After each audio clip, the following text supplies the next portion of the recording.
All right, we're going to go ahead and get started. Good morning and welcome to everyone. Welcome to the Iowa Climate Resiliency Forum, hosted by the Iowa Environmental Council and the Environmental Defense Fund. I'm Dr. Brian Campbell. I'm the Executive Director of the Iowa Environmental Council. We're glad you're able to tune in and participate in this important discussion. So a little bit about IEC. We are the largest and most comprehensive environmental coalition in Iowa. We're a nonpartisan alliance of over 100 diverse member organizations, with thousands of individual supporters, and we work together to protect and preserve Iowa's environment. Together, we unify Iowans to advocate for clean water and land stewardship, for clean energy, and a healthy climate. Addressing climate change has never been more urgent. It's clear that Iowa residents and communities already face the challenges of a changing climate. Unprecedented weather events like flooding, heat, and drought affect all Iowans, urban and rural. And much more can be done to prioritize resiliency measures and natural infrastructure that help us prepare for and recover from these challenges. We know that continuing burning fossil fuels will lead to worse outcomes for the climate and for human health. And luckily, Iowa has the power to take on climate change with proven solutions, wind, solar, and energy efficiency. And with meaningful policy direction, Iowa is poised to capitalize on our existing leadership and deliver on a promise of a clean energy economy. As the federal government considers action on climate and clean energy, we're happy to highlight some of the Iowans who are working to make our state more resilient, prosperous, equitable, and healthier. Before getting underway, I want to introduce the panelists and the staff who will be participating in the event this morning. We have some incredible panelists who will discuss climate solutions with the Congresswoman. Then we'll continue the conversation with our staff. The first panelist is Seth Watkins, who's joining us. Seth is a fourth-generation farmer who cares for his farm at Pinhook Farm. This was established near Clarinda in 1846, by his great-grandfather. Today, Pinhook Farm supports a beef cow-cattle operation, crop production, and an outfitting business. Seth attributes the growth and success of the operation to making stewardship and not production his #1 priority. Karen Stein is an organizer with Moms Clean Air Force in Iowa. Karen co-leads the organization's Eco Madres program, which educates and empowers Latino parents to advocate for climate action on behalf of their children. Karen's a mother to 3 grown daughters and is a resident of Kellogg. And finally is Emily Rice, who's the Chief Operations Officer for the Energy Group, a private energy consulting firm in Des Moines, Iowa. She believes energy efficiency is fundamental to both energy affordability and climate mitigation, and when leveraged strategically, serves as a powerful economic driver for our communities. Emily is appointed to the Governor's Building Code Advisory Council and is a GRIST 50 award winner. Moderating our conversation between the panelists and the Congresswoman is Iowa Environmental Council's Energy Program Director, Carrie Johansson. And joining her for the discussion with the panel is Alicia Vasto, our Water Program Associate Director. So before we begin, just a few logistics. If you have questions for our participants at any point in the conversation, you can use the Zoom Q&A tool, or you can go to the comment section if you're joining us on Facebook Live. Now it's my honor to welcome Congresswoman Cindy Axne to the forum. Congresswoman Axne is an Iowan, a small business owner, parent, community activist, representing Iowa's 3rd Congressional District in the House of Representatives. Congresswoman, thank you so much for joining us this morning and for providing remarks on Iowa's role in climate solutions and resiliency. And thanks for taking some questions this morning from our panel. Well, Doctor, thank you so much for having me here. So excited to be here. And very fond of all the other panelists and see them at a lot of the things that I'm doing. And they are, if nothing, stalwarts for our climate. And every single time I see any one of our panelists, that's our discussion. So I'm glad to be here today with everybody. I want to thank you for letting me join you, and certainly thank the EDF, who I've been a supporter of for years, well before becoming a Congresswoman, but certainly thrilled to be here, continuing the work that I've done for now a long time, whether it was managing the energy and environment plan for the state of Iowa, coming off of Governor Vilsack's administration and into Governor Culver's, where we pressed to, get wind here to Iowa. And as we all know now, it is a large portion, the majority, getting to be the majority of the energy production here in Iowa. I see solar and wind as being, continuing for Iowa to be a huge opportunity for us. Certainly within the president's Build Back Better agenda, we're going to see a massive impact on policies that directly address climate issues and what we're facing across this country. And so I'm thrilled, to be able to be a part of that.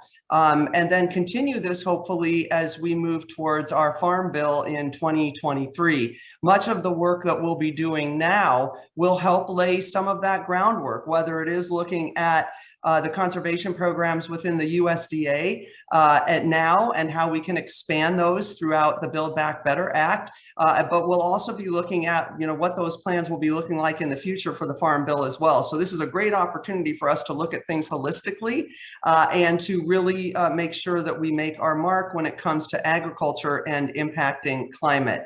But I'm just really thrilled in general about the administration and the really the desire to address climate issues. This is a very progressive agenda. I think folks need to take a step back and realize that this is the most progressive agenda we've seen out of a president ever in the United States.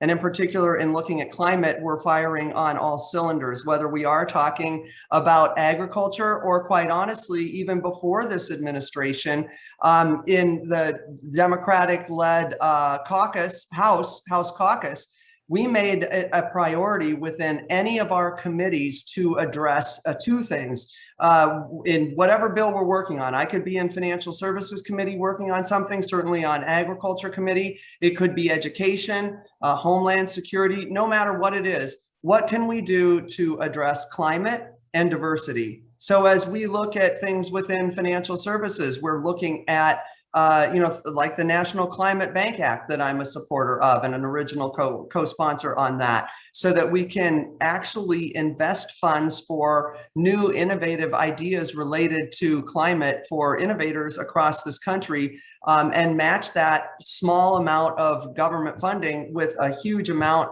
of private back funding as well to expand opportunities that will help us push back against the impact of climate. So we're really a caucus of innovators who are looking for change and opportunity within the climate realm across the board, no matter where we can find it.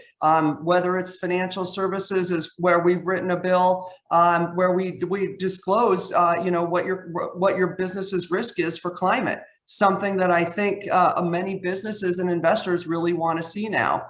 And then, of course, as you know, we're doing a lot of work in Agriculture Committee already when it relates to climate. Being able to allow our farmers to have a market to bury carbon, which is something I've been working on, and I'm excited to see that agenda push through. So we're ready to go. We're excited about the Biden-Harris agenda, but we're just also excited about having an opportunity to move towards a cleaner environment and something that all of us in the Democratic House majority feel very strongly about. Thanks for having me here today.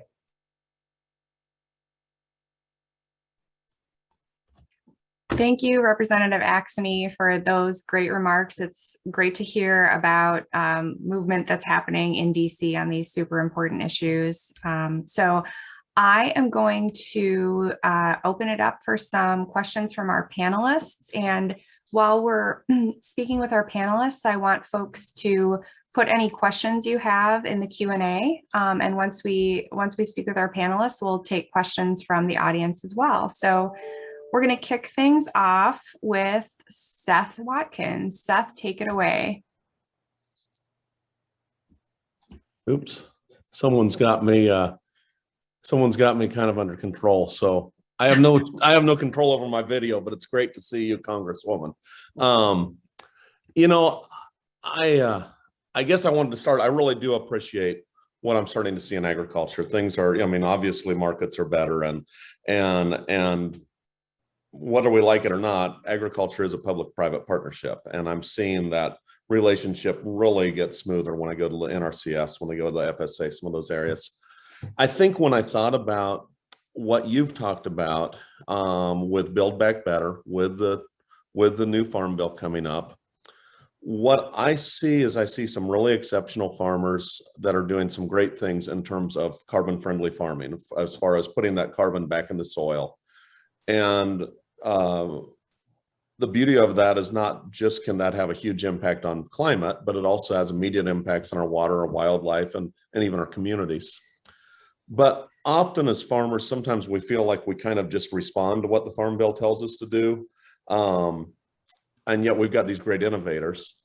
What opportunities do you see to empower farmers to help you and our district get together and move this agenda forward, to help us be, to honestly let us be part of the lead in the fight against climate change? Yeah, listen, absolutely, Seth, so good to see you. For those of you who don't know, Seth and I, we've developed a relationship here with his family, named a post office after his grandmother. The roots of agriculture are so deep in the Watkins family, and in teaching people to respect our earth. It's just always a privilege to be here with you, Seth. And you know, I couldn't agree with you more. Now, listen, very exciting things happening within Build Back Better. And of course, as I mentioned, coming up for the Farm Bill, I'm expecting, and we're seeing around $20 billion within the Build Back Better Act to be devoted to agriculture issues, and you know, certainly making sure that we hear what our farmers are saying. But this $20 billion will certainly go to things like conservation programs, research programs, regenerative agriculture, and all of these things, Seth, are really happening because we've been listening to farmers. Tomorrow, as a matter, I think, yeah, it is tomorrow. As a matter of fact, I head out and we'll be at 2 roundtables with farmers with Representative Sherry Bustos. She and I established the New Democrats Rural Task Force for the Democratic House Caucus to really listen to the issues that folks in rural Iowa and rural America are facing. And we're going to start by having a roundtable on economic development, and then we'll have a roundtable with our farmers. I want you to know that our farmers have been heard every step of the way, whether it was me butting in when I heard Representative Kathy Castor was setting up and putting together now what turned out to be the 500-page policy narrative that was presented to the caucus at the request of Speaker Pelosi to address climate. That task force was led by Representative Castor, and as she was putting it together, myself and Shelley Pingree, both on agriculture, realized they really weren't hearing the voices of agriculture. And so we decided to step in. And as a result of that, we're able to get a policy recommendation that when we look to climate and agriculture as being a player in that we have a subject matter expert table of actual real farmers sitting at the table providing recommendations. So that policy piece is already put in there as a framework that we knew we better put our foot in the door for, so that when we get to these points, we actually have now an opportunity to say, listen,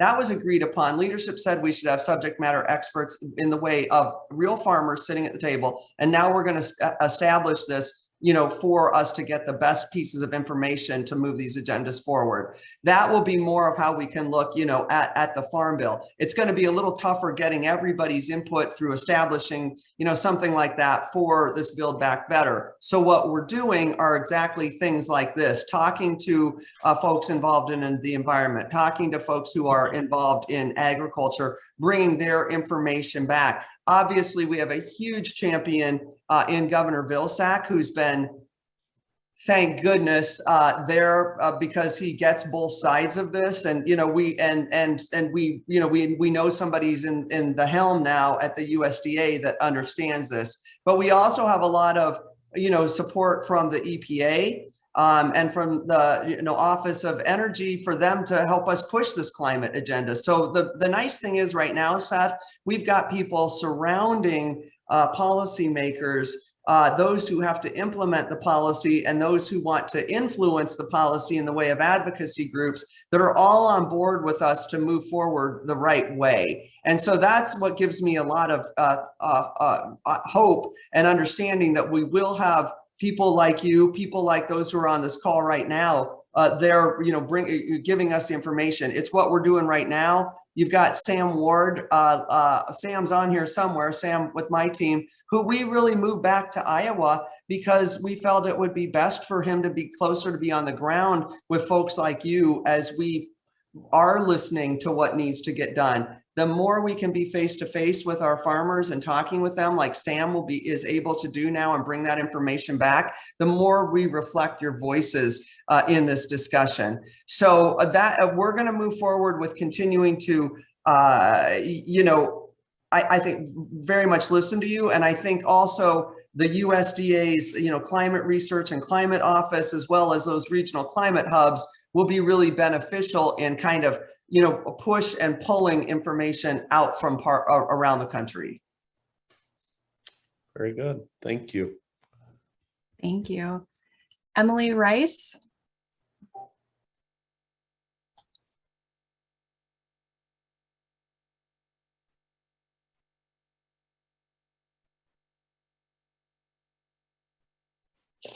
Emily, you're muted still. Is it really a Zoom meeting if somebody doesn't do that?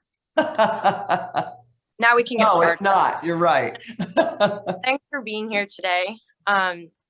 Iowa's job growth in the clean energy economy was 7 times the national average a few years ago. And I know you're aware that Iowans are very proud of our wind generation and how we lead the country in that area. And we have been leaders in energy efficiency in the past. But a recent report found that Iowa lost 3,100 clean energy jobs in 2020, with the majority of those coming from the energy efficiency sector. We had state legislation from 2018 shrink our utility energy efficiency programs for consumers. And our state energy efficiency ranking from the American Council on Energy Efficiency and the Economy fell 21 spots from 2016 to 2020. Without cohesive state efforts, how could federal infrastructure investments improve Iowa's clean energy economy and prioritize energy efficiency? Well, Emily, those are sobering numbers. Thank you for bringing that to our attention. Thank you for all you do to, keep up on these things and everything that you do to push a clean energy agenda. This is why these discussions are so important. We should in no way, shape, or form be going backwards. Listen, I get we had COVID. And I get that we had job losses, and I understand that we're going to have to make up for that. But that doesn't account for what everything you're talking about. That's just for the last 18 months or so. And I would say a couple things. First and foremost, as you mentioned, we've been leaders in this, and it started out through a few things at our Office of Energy Independence here when I was at the state of Iowa. And certainly those were grants that allowed folks to get up and running with certain return on investment and requirements needed, but it was also tax credits. And so I'll continue to support those as well. And just so you all know, earlier this month, my colleagues and I went together and pushed a letter up to leadership reinforcing the need for the continued energy tax credits so that we can make sure that those are part of this Build Back Better Act. And inform them how important it is for our states to be able to get this so that we can, really have the opportunity to plan. That's one thing that tax credits do. It helps those businesses understand what their business model looks like and their resources look like so they can plan for expansion. We have a ton of opportunity here in Iowa to do more solar. We can do more wind as well. And we should be giving us, every ample opportunity to get this done. Listen, the other thing I want you to know that certainly we're continuing to grow our clean energy economy rapidly. We've had a setback here in Iowa, but we're growing in many cases, across the country. We just need to make sure that we've got, to your point, Emily, some federal policy that in the shape of state policy that's not allowing us to get there, that we move back to that point where we were going to add, a couple 100,000 of new energy jobs, and many of those, should be coming here to Iowa. So we're continuing to push for that.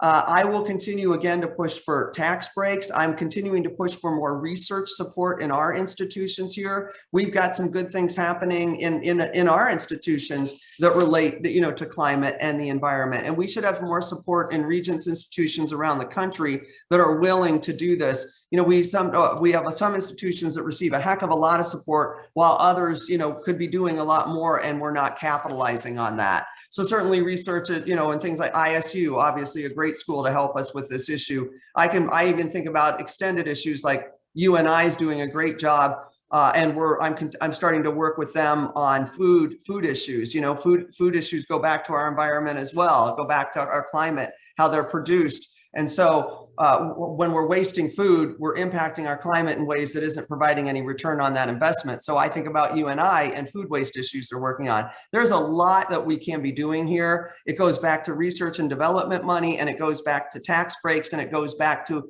policies being put in place that, as you mentioned, will move us in the right direction. We're already starting to see, electric vehicles in our fleets, for instance, in our buses here in Iowa, and those things will continue as federal government starts putting in more parameters. Well, thank you. I appreciate that. We really do need clear policy support, and I'm glad that you guys have that on your radar. So appreciate your time today.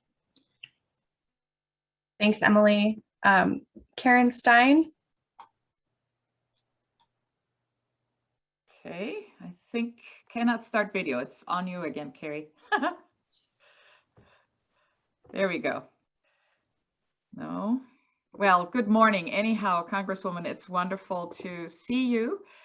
And I think now I'm on camera, correct? Yes. Just for those who don't know who Moms Clean Air Force is, it's a national organization of over 1.5 million moms and dads. And our mission is to fight to protect children from the effects of air pollution and climate change.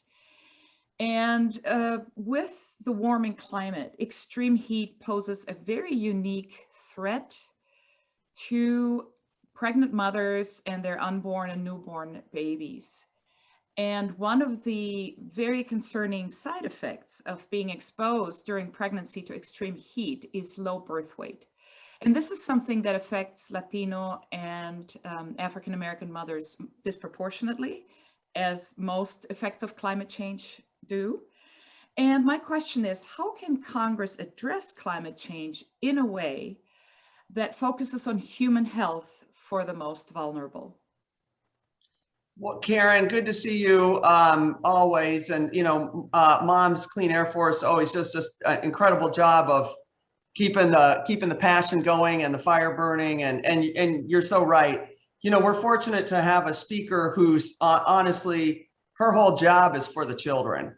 And thank goodness, because that is why we're holding out and making sure that a Build Back Better agenda impacts children positively, whether that is looking at the climate issues or it's looking at, universal pre-K. I mean, I know, in working for Moms Clean Air Force, that your focus is on the environment, but you also know all the other socioeconomic issues related to folks who are living on the lower end of the pay scale and the impacts that all of those issues have on opportunities for children. So we're really making children a priority, a huge priority within this Build Back Better Act. But I would give you, I just want to point out a couple pieces of legislation so people are aware of this. For example, we've required the Department of Transportation to consider equity in environmental justice using the community climate investment grants. Okay, so we're asking them to look at all of these things, to look at congestion projects, to look at tolling issues and how they're impacting folks, to look at other areas and the impact it has on lower income and minority families and children across this country. So what this bill did actually was increase transit equity gaps, increase the funds to that to reduce those gaps. put $3 billion of funding into reconnect economically disadvantaged and underserved communities to ensure inclusiveness for economic development. And it provided funds for zero emission transit projects in a lot of communities as well. So we're trying to figure out our best ways to even things out so that we can put more funds into those programs that address the areas that have been really taken the brunt of climate in this country. And certainly, you know, around the world, this is true, of course, but we've got to address it right here. So this is, we've got to tackle this climate crisis across the world, but we got to start right here on our own backyard. And we have low income folks, minority folks who are feeling the impacts, whether it's, more asthma and other, breathing issues that they're facing. And certainly we need to do our job in cleaning that up. Our kids deserve better. Our kids, no matter what kind of paycheck you bring home, every kid deserves to breathe this clean air. And that's our job to make this happen. Thank you so much. I know as a mom, you care. And even as a non-mom, everybody cares about kids. We hope. Yes, thank you so much, Karen and Representative Axne. We really appreciate you being here today. I think I was told that 926 was going to be our last question for you today. So I just really wanted to thank you a lot for sharing your perspective with us on what's going on in DC. And how the Build Back Better agenda can contribute to Iowa's climate solutions. And so, yeah, just thanks a lot for being here today. Really appreciate it. Well, thank you, everybody. And Carrie, thanks for all you do. And literally, the Iowa Environmental Council is fabulous.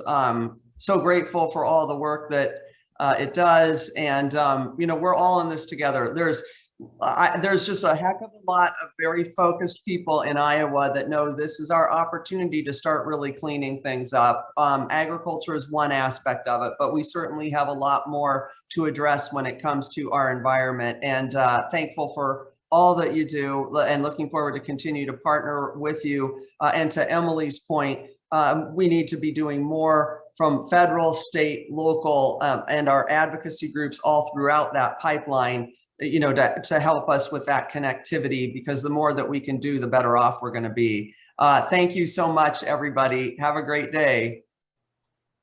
Thank you. So I want to, now we're going to have an opportunity to hear more from our panelists. And my colleague Alicia will be joining me. And Alicia and I will kick it off with a few questions from our panelists, and then we will have time to take some questions from the audience. I know we've had a few come up, so I'm going to try to, I'm going to look through those and see if there's things that we can address to our panelists this morning. And if you have more for Emily, Seth, and Karen, feel free to put those in the chat too. So I'm going to kick it off to Alicia. All right, thanks, Carrie. So Karen, I'm coming to you first. So you talked a little bit about Ecomadres as one of the programs of Mom's Clean Air Force, and as a Latin American, you lead here in Iowa. I was wondering if you could just tell us a little bit more about that work and how reducing pollution is an equity issue. Thank you. Yes, well, Ecomadres was started about 3 years ago. It's one of the programs that Mom's Clean Air Force carries out nationwide. The other one that is parallel and very similar to Ecomadres, but focuses on a different segment of the population, is the Community RX program, which works primarily with African American populations. Both of these segments of the population are disproportionately affected in certain areas, especially around the country, by just about anything that happens. Be it air pollution, be it the effects of climate change, be it reduced opportunities, economic opportunities, bad transportation choices. I mean, you name it. Anything that affects the average person in any way affects those two segments of the US population disproportionately. When you see that 68% of the people in this country living in contaminated areas are Latinos, you know that there's a disproportionate effect. And when you see that 40% of the children with asthma are Latino children in the African American population, it's even higher. That's extremely worrisome. And I think Seth Watkins will maybe address this, but one thing we were commenting about is if we don't include the voices of the most affected in our concern for the environment, we can't move the needle forward. And it became very clear that something like Ecomadres was needed. You wouldn't necessarily know it by looking at me and hearing me, but I'm a Colombian citizen. My grandfather arrived in South America 100 years ago, and I came to this country as a student, as a foreign student, 40 years ago. And so because Spanish is my native language, Moms Clean Air Force decided that I was one of the about 10 Ecomadres on the team who would be working in Iowa and nationally on involving the Latin American population, whether they speak English or not. That's the key here. There shouldn't be a language barrier to information, especially for those most affected. So that's why Ecomadres was started.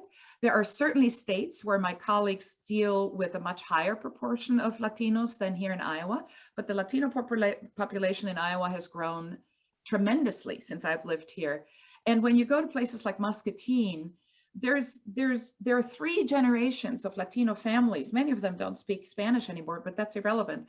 The cultural positioning is such that they're still experiencing, from the heavy industrial pollution that has been the case in Muscatine, you know, early death rates, extremely high asthma rates. One of my volunteers, one of her sons can't ever play outdoors in the winter. Not once in his life has he played outdoors in the winter, because the combination of cold temperatures and the industrial pollution is awful for her child's asthma. In Muscatine, the Latino population, after 3 generations, got organized and started legal proceedings. But there are many other places in this state where the Latino population doesn't even know what they're breathing. And that's my role, is to explain to them what their children are breathing in and what can they do, regardless of their migratory status. What can they do to protect their children? And that's my role. Great. Thank you so much for that information and for the important work that you're doing. It's really, really interesting to hear about, and fantastic that someone is working on it. It's really important. So for the next question, I'm going to go to Emily. Emily, what is the place for energy efficiency in the clean energy transition, and why is it so important to more smartly manage our energy use? Well, it's fundamental, it's essential. We simply can't transition to the clean energy economy without energy efficiency. Look, renewable generation is great. And as Iowans, we can certainly be proud that we are leaders in this area, but we ship 1/3 of our cheap wind energy out of state. How does that benefit the consumers that paid for it? And also, we can't fully capitalize on renewable generation benefits without transitioning end uses like space heating, transportation, grain drying. Renewable investments simply won't get us far enough in the clean energy transition without electrification and without conservation. So surprise, surprise, the gal that works for an energy firm puts energy efficiency first, but really, you know, I'm in this industry and I'm working at the energy group because energy efficiency is such a useful tool for us. It's critical to mitigating climate change. It really can ensure affordable, accessible, and equitable energy for everyone. And it is a stimulator for our economy. So there really is no negative outcome when we leverage energy efficiency strategies. Why it's important? Well, globally, we just simply need to reduce our fossil fuel use and emissions. We need to be better stewards of our resources and the planet. We're all aware of, you know, the climate crisis that we're in the middle of. So conservation is a surefire way to help us do our best to mitigate that. But most significantly, energy is expensive. Grain drying alone costs farmers like $1 billion a year in Iowa. And then everyone here, think of how much you spend annually on at your home or in your businesses. We can affect those costs. We have the power to affect those costs. Better conservation and load management strategies lead to significant savings for Iowa's consumers. From 2009 to 2018, energy efficiency programs eliminated the need for 500 megawatt plants. For those of you who are unaware, we pay for those plants. We pay for transmission, we pay for generation, we pay for the wind farms. All of those costs are recuperated through our energy bills. So energy efficiency directly saved us $3 to $6 billion in that time frame. Another example, in 2016, before these legislative cuts that I mentioned when talking with Representative Axne, Mid-American's energy efficiency programs alone saved Iowans $50 million in capital investment offsets and electricity infrastructure. And that's just one utility in the portfolio. So we really need to manage our energy use so we can ensure affordable energy now and in the future.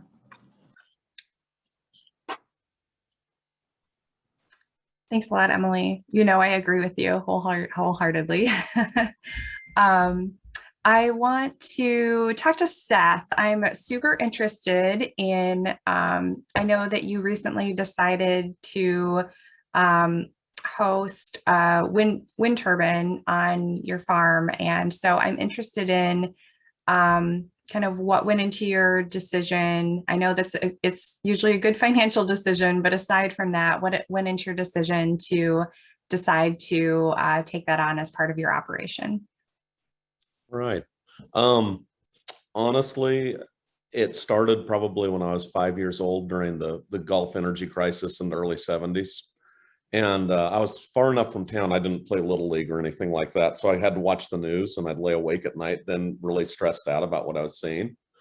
And I recognized how much we love what fossil fuel has provided for us. You know, to be honest, we love the energy, we love the efficiency, all these things we can do, but we also know, obviously, it's not going to be here forever. It's not good for our environment. And when I started understanding the opportunities we had with renewables, I guess it gave me more hope than anything else I do. So to realize that I could start to run something off a windmill, that I can start to use solar to replace, grain drying, some of the applications we've talked about, that's awesome to me, because that means my kids and maybe my grandchildren really can live in a world with all these conveniences I had, and it'll be a cleaner world.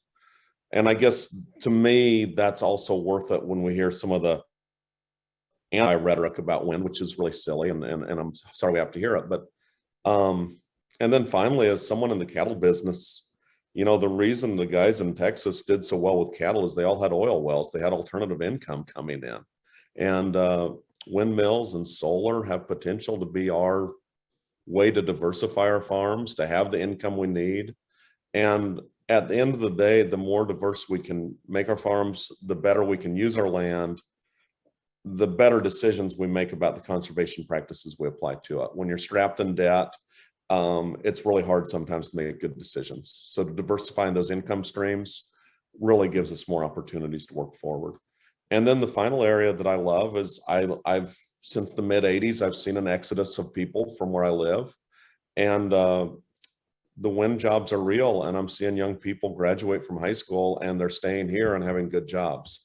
And renewables are a huge part of keeping what I'm passionate about, of keeping young people in our communities where they can thrive and go on and do other things. Thanks, Seth. That's great.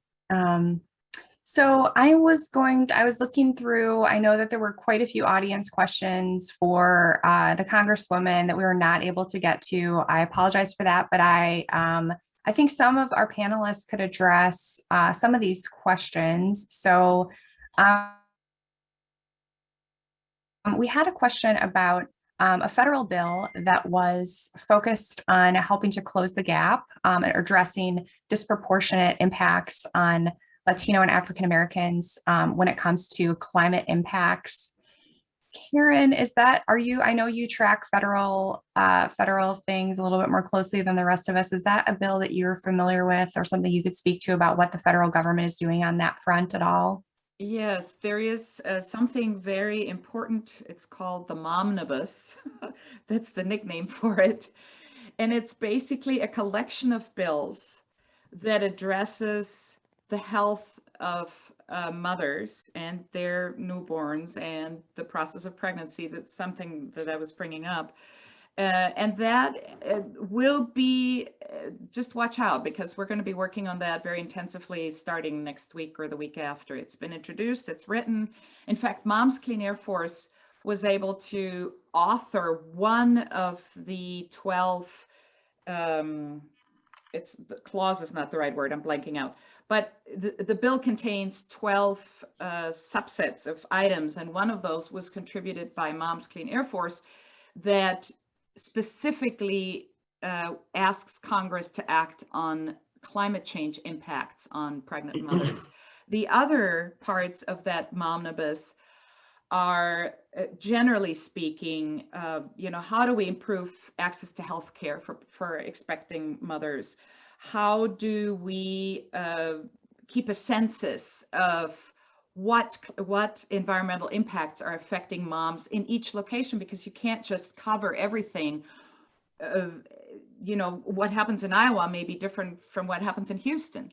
And so there needs to be record keeping of what expecting mothers are exposed to in low wealth communities in each location. But access to healthcare is huge in that, but also addressing climate change. So yes, think of the momnibus. When you hear that, just watch out for that, because it's such an unforgettable nickname for this bill. Well, as a mom, I'm fully on board. I'm excited to hear more about it. That's awesome.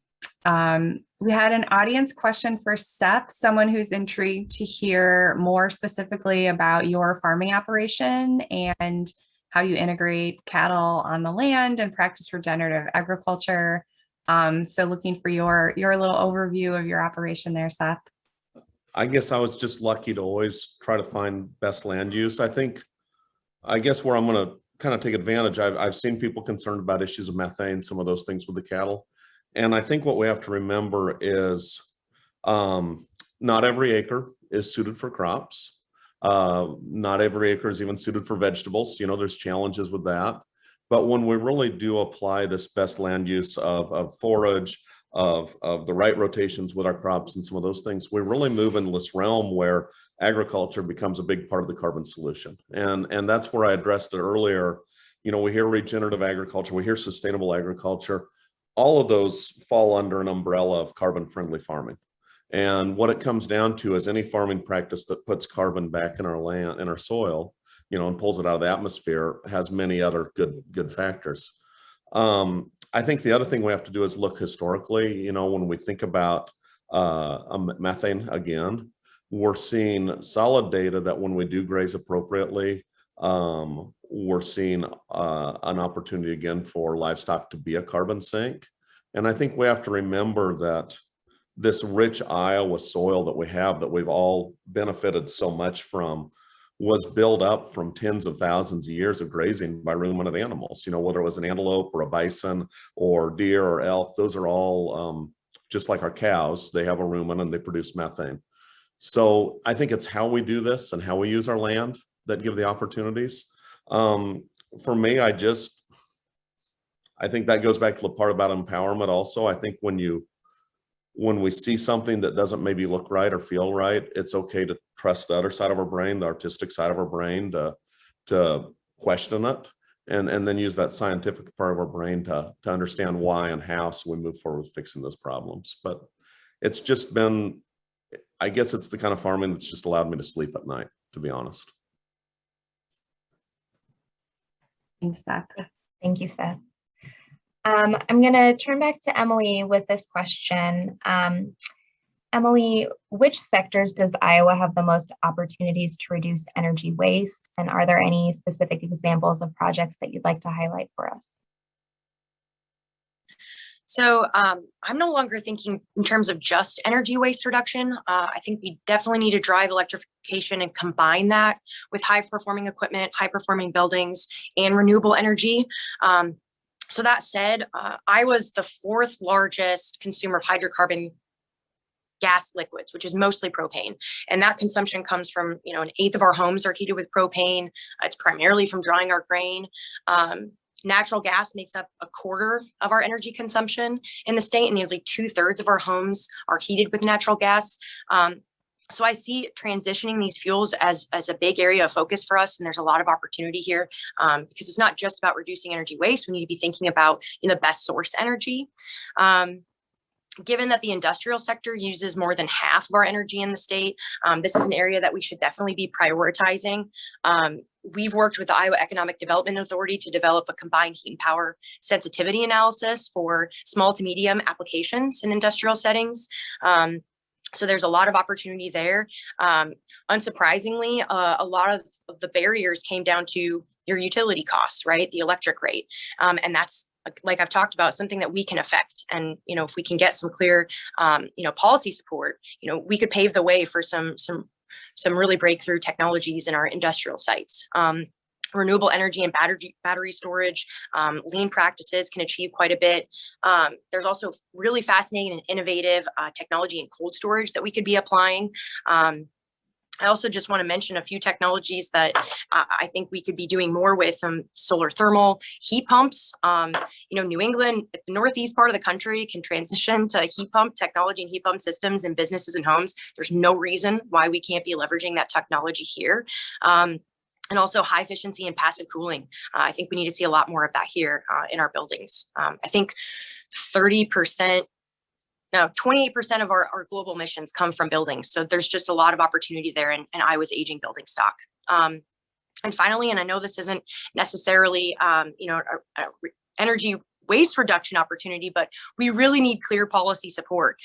We have to have good policy that's going to enable economies of scale, improve equity and access to finance and clean energy investments for our businesses and consumers. Right now, we just really don't have a lot of great opportunities, and there's a lot of barriers for folks. And like with the work Karen does, there's so many people in Iowa who are left behind. You know, we don't have a comprehensive strategy to address equity in this state. You know, we're not taking into account that we have distressed communities, we have environmental justice areas. You know, these folks need more support, and we really don't have a comprehensive strategy to address that. I also think that we need to have policies that de-risk energy investment and enable cost-reducing market-based solutions that, you know, are difficult for contractors and vendors to bring to the state. And, you know, I mentioned this earlier in, you know, at the beginning when I was talking to Representative Axne, but, you know, when state policy fails Iowa consumers, as it did in 2018, we really need to find workarounds. We've got to use federal funding sources and really rethink our strategy to conservation and load management. We do a lot of work with the Connecticut Energy Efficiency Board. And then in the state of Connecticut, their energy efficiency board is structured very differently than how things work here. You know, they're currently developing their next 3-year plan, and it is primarily driven by the board and by expert consultants working in concert with companies, but ultimately stakeholders have a very significant impact on what that looks like. The state has prioritized equity, they're prioritizing electrification, and it is a very comprehensive, and since I've been involved with this process since they started it, you know, earlier this year, it just looks very different than it does here. And I think Iowa has a lot of opportunity to take back our leadership role in this industry because we have fallen behind. Thanks, Emily. Seth, what can you add to that? I guess just one really quick thought. I just appreciate what Emily was saying, and I think that it's about looking at all the angles, and I think about the potential of energy efficiency combined with biofuels. I've knocked ethanol around a little. We've all knocked it around a little, but we have to remember there's more things that we make fuel out of. And that whole point of combining biofuels or combining that type of alternative and renewable energy with our production, all of a sudden we can start to take something that at its root probably is a good idea and make it really work. So I think we need to just keep an open mind to the potential. And I think to Congresswoman Axne's credit, she's been a champion of biofuels for us and deserves some support. Thanks, Seth. All right, Seth, so I'm going to come back to you with this next question. There's been a couple of questions basically about how to get small farmers more involved in discussions around the Farm Bill, and also, farmers of color or independent family farmers. So they're not really left behind as these Farm Bill discussions are happening, and maybe including new things like carbon sequestration as goals. So just wondering if you had any thoughts about, if you were to make suggestions to the Congresswoman or anyone else about how to get more of those small farmers involved in those conversations and make sure that they aren't left behind, or that the conversations aren't dominated by large agribusiness. I think you answered the first question, is that no one should feel less than or left behind. So there is a lot of pressure, I think, on our officials to make sure that we are reaching out and everyone's at the table. The next part comes to issues of equity. And I think, we can see it in some communities around Iowa. We can see it in Storm Lake and some other areas. I guess what I think about immediately with minority farmers and people that are new to this country, especially, they're probably better farmers than I am. I can only raise corn, soy, and cattle. When you see what they're capable of, it's incredible. So we need to make sure there's opportunities to help them get land. One of the issues I've seen is in the current Farm Bill, it's very hard for someone to buy maybe 15 acres or less, but it's very easy for them to buy 80 or 160 acres. And I think we just have to maybe redefine what a farmer is in Iowa. To me, a farmer is anyone that cares for the land and raises things that are most appropriate for it. So that is a big policy issue, but it also falls on us to be supportive. And then finally, at the state level, we have to develop markets. We have to continue to push for more regional packing plants so that we can get more grass-fed operations going. We have to figure out ways that we have hubs for these farmers that are raising different products, different vegetables, that they actually have a distribution center within their communities. And that comes to actual local investment in anything from, freezers to freeze produce so that we can preserve it, some of those things. The sad thing in Iowa, over my farming career, I don't know how many billions of dollars we've poured into the state for basically 2 crops. And we haven't put a penny into some of the things that would actually develop the local markets to give these small farmers a chance. And then the final area is, the reality is, when we really take care of the land right, and some of the farming practices we need to protect our soil and our water and areas like that, it takes more people. So I think as we do get into understanding these carbon banks and really getting serious about environmental services, not only is that maybe some of the most noble and honorable things we can do, it takes more people to get it done. And then finally, the final area on it is, I've said this before, if you're essential, you're not illegal. And we've got to embrace immigration, we've got to embrace equity, and we've got to be serious about it, or it's not going to happen. And that follows on all of us, whether it's comfortable or not. We've got to continue to push for that. That's the best answer I got. Thank you, Seth. Really appreciate it. So I think that what we are going to do here is wrap up for now. Really appreciate all of the questions and engagement. Thank you so much for our panel for being here today. I hope that, if folks attending the webinar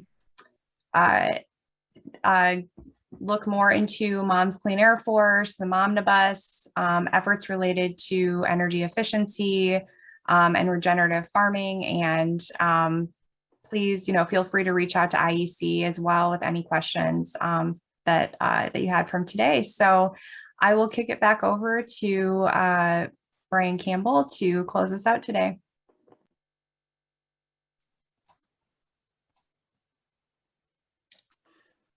Thanks, Carrie, and thanks to all the panelists again. What a great discussion.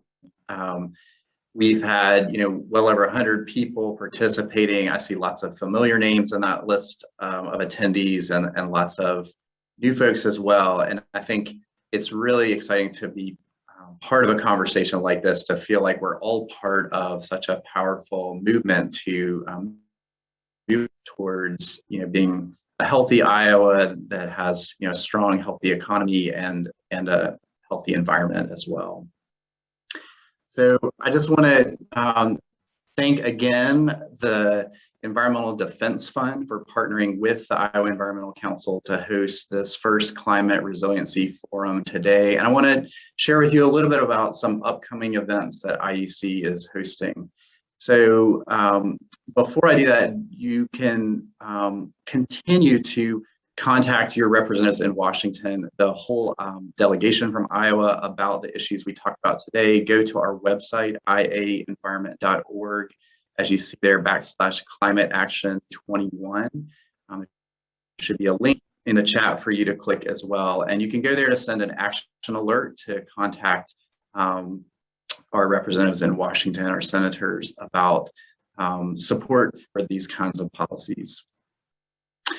Upcoming things that you can be part of as well. So on September 16th, IEC is hosting our annual Pro H2O event. This is our biggest celebration of clean water and land stewardship, the work that our organization is doing together with lots and lots of amazing partners around the state. We'll be giving awards and recognizing lots of people who are doing work, some of the kinds of things we've heard about today. In October, you'll see there on the 13th, we have the next webinar in our series on the impacts of coal in Iowa. And we'll be talking lots more at this event and future events about our vision for 100% clean power in Iowa. Again, to move us continuing to be leaders and move our economy and our environment into 100% clean power. You can always go to our website to learn more about how to get involved, events that we have coming up, as well as ways you can support the work of IEC financially, and how you can join, whether you're an individual or whether you've got an organization that you'd like to be part of our coalition. So thanks again to everyone for being part of this event, and have a great rest of your day.